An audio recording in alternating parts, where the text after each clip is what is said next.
So Jude Bellingham is set to return in October, and to be honest with you, I've not been hearing many Madrid fans talk about Bellingham. It seems like people have kind of forgotten about him, or it seems like people have just kind of taken their eyes off him. Now I know, the Bellingham fans, they've not forgotten about him, but I think the reason why many Madrid fans, including myself, have forgotten about Bellingham is that the team is playing perfectly fine without him. So we are going to look into what makes Bellingham even so special that he should always be a starter in Madrid. And these are things we have to talk about because, are you kidding me? People talk about Bellingham like he's a bum. Like they talk about him like he has done nothing in his career. He's overrated. He is a player that if you watch him, you're not going to be entertained. And it's shocking. It's shocking because so many people say it. But it's like if you watch the guy on the pitch, you don't actually understand why these people say it. It sounds like they're just hating for the sake of hating.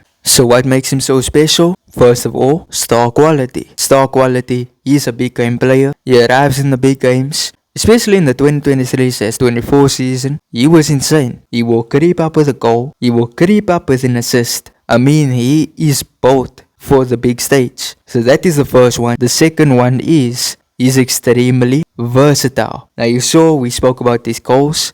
He can play in attack. He can play in defense.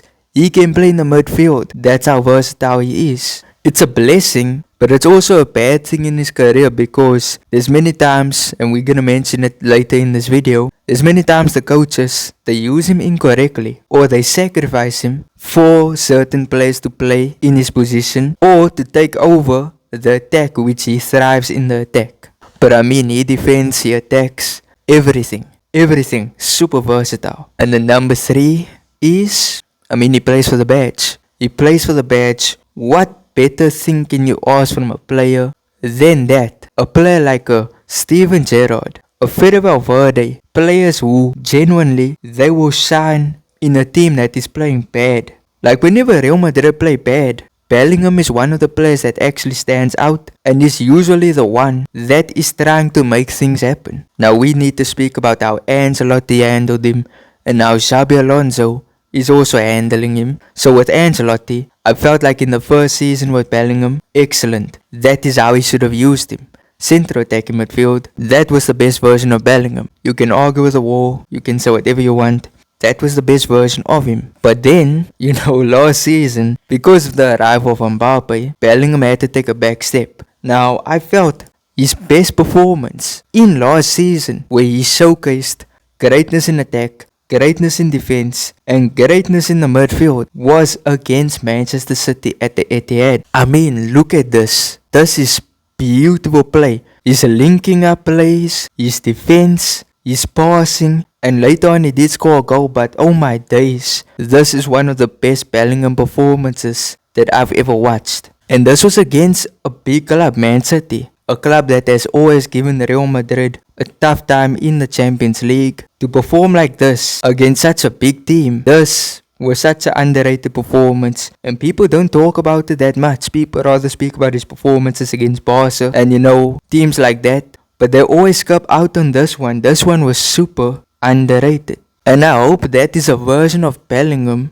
that will be shown under Xabi. But so far from what we've seen from him under Xabi, it's actually been quite good.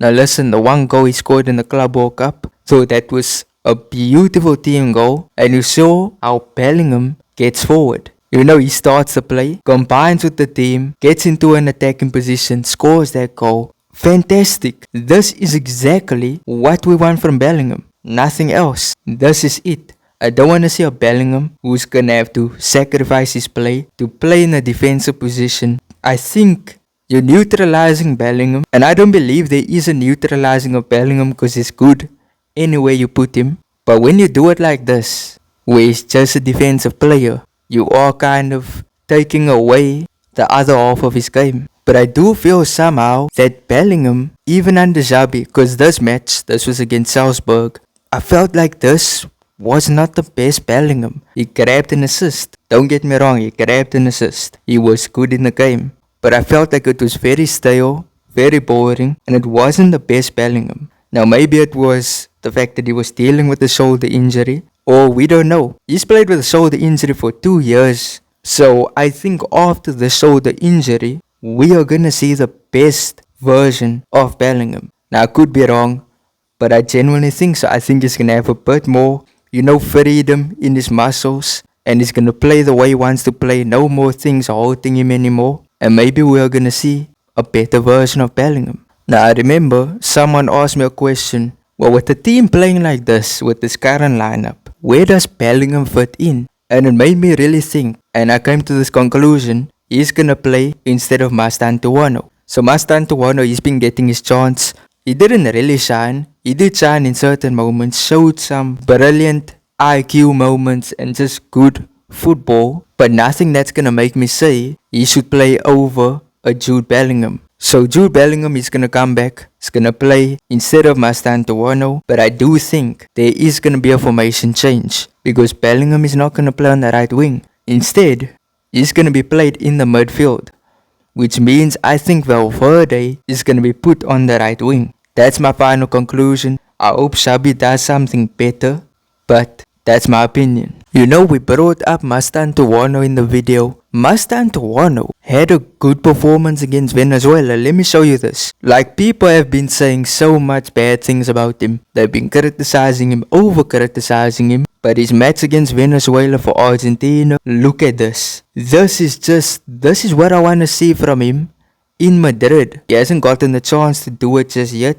but hopefully he grows in confidence. And this is the version we can end up seeing from Mastantuono. And the thing is, even when you look at this performance, this is not the best version of him. He can be way better than this. Way better. So I think this is good stuff we're seeing. And hopefully it dials up. Hopefully he improves even further. But he's not perfect. He gave the ball away and also made some bad decision making in the game. I'm not glazing him. He had a good performance. He did make a few mistakes, but it is what it is. I'm just happy that he is getting this much game time. And then we also saw Kylian Mbappe. He won Player of the Month in La Liga. I believe he's the top scorer.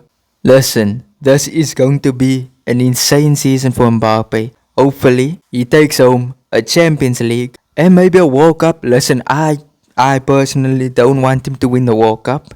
I want Portugal to win the World Cup, and that's because, Cristiano, he needs that World Cup. Well, he doesn't need it. He's already the GOAT, but you know what I'm trying to say. But either way, the World Cup is also going to be insane. But we are now going way off topic. Mbappe, this is going to be an insane season for him. But either way, tell me in the comments if you guys did miss Bellingham, and tell me your thoughts on this video.